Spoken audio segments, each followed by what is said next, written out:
L'initiative veut protéger la dignité des animaux de rente tels que les bovins, les porcs et la volaille et interdire l'élevage intensif. L'importation d'animaux ou de produits animaux issus de l'élevage intensif serait également interdite. Le Conseil fédéral et le Parlement rejettent l'initiative. Selon eux, les animaux de rente sont déjà très bien protégés et interdire l'importation de produits issus de l'élevage industriel est très difficile et ferait augmenter le prix de nombreuses denrées alimentaires. De quoi s'agit-il ? Le comité d'initiative est d'avis que l'élevage intensif porte systématiquement atteinte au bien-être des animaux. C'est pourquoi l'initiative demande des lois plus strictes pour un hébergement et des soins respectueux des animaux de rente. L'accès à l'extérieur, l'abattage et la taille maximale des groupes par étable devraient également faire l'objet de règles plus strictes. Les nouvelles dispositions en matière d'élevage devraient correspondre au moins au cahier des charges 2018 de BioSuisse. Toutes les exploitations agricoles devraient les respecter. Les nouvelles dispositions s'appliqueraient également à l'importation d'animaux, de produits animaux et de denrées alimentaires contenant des ingrédients d'origine animale.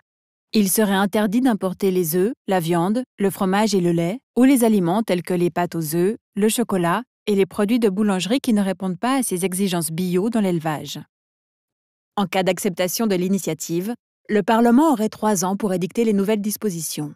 Les exploitations agricoles pourraient bénéficier de délais transitoires de 25 ans au plus, notamment pour adapter les constructions destinées aux animaux.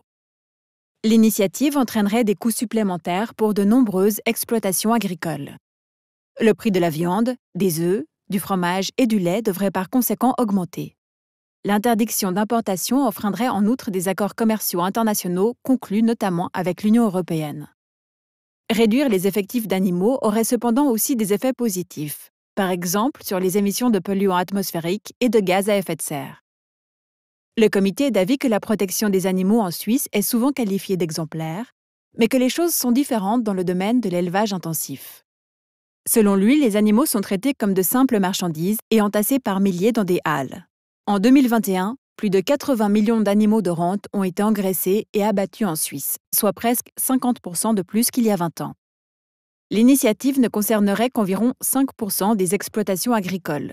Il s'agit des grandes exploitations industrielles qui, selon le comité, évincent de plus en plus les exploitations traditionnelles et placent le profit au-dessus du bien-être des animaux. Le Conseil fédéral et le Parlement rejettent l'initiative.